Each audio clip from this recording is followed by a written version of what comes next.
10 things your husband really doesn't like.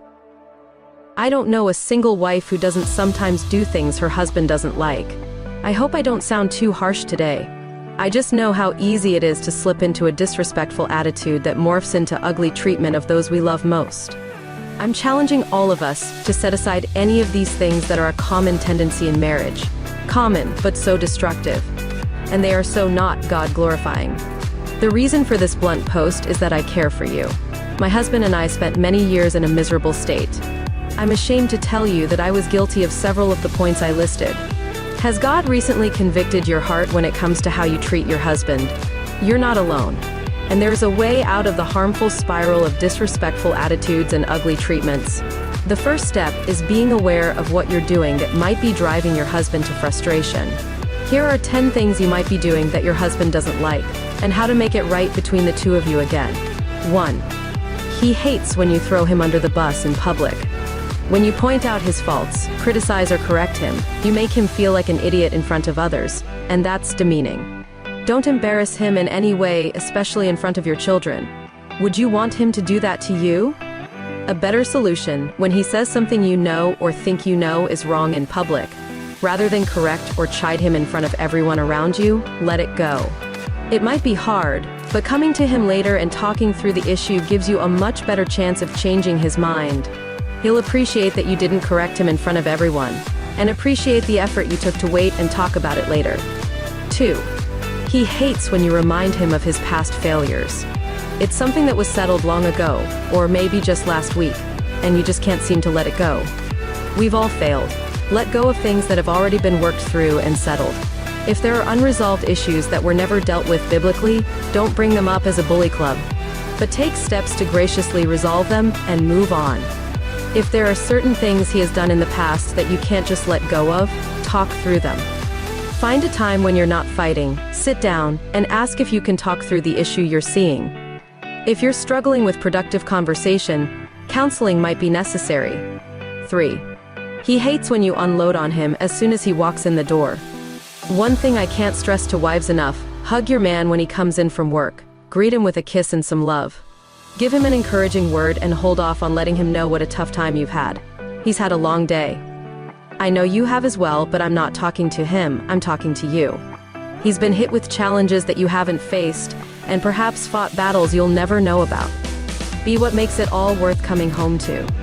The biggest thing here is to not be so ready to unload on him that you miss if he might need to unload some problems of his own.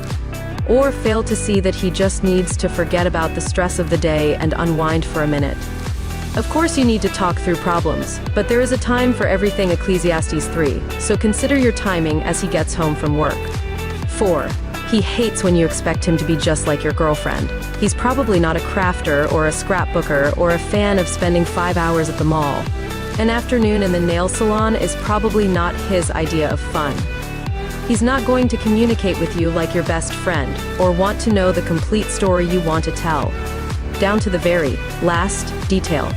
Appreciate him for being a man, and leave the girl's stuff to your girlfriends. 5. He hates when you expect him to read your mind. Just tell him. Please just tell him. Don't play those mind games where you're thinking, if he really loved me, he'd know that I want him to. Fill in the blank, and I wouldn't have to tell him. Your husband will be so grateful if you'll ditch the mind-reading game and just have some honest and gracious communication. 6. He hates when you treat him like your child. Men know that they don't think like we do. They know that it can be challenging to measure up to our expectations or desires. When they forget to close the lid on the toilet, it's not because they want to irritate us. When they take the long route because they forgot the right exit, it's not because they want to burn that extra gas. When we talk to our husbands in the same tone we would use with our children, it is disrespectful. Disrespectful. Period. And that's a sin. If you know you're quick to scold or roll your eyes when he makes a little mistake, ask God to give you eyes to see your sin and the patience and grace you need to hold your tongue. 7. He hates when you unload the big guns at 11 p.m. Don't wait until bedtime to bring up a topic of discussion that has the potential to put the two of you on opposites of an all-out battle until near dawn. If you need to have a conversation that has the potential for major conflict or emotion, do it early in the evening, or maybe save it for a morning when he's home. Respect his need, and your need too, to get some rest. He hates when you compare him to that perfect guy at church. Your husband may not seem as spiritual, may not treat you the same way you see that perfect guy treat his wife. He may not sound as knowledgeable or seem as interested in the sermon, but your husband probably has some worthy qualities that you may be missing because you're so focused on what he's not. Quit comparing him to other men. What good can come from you doing that?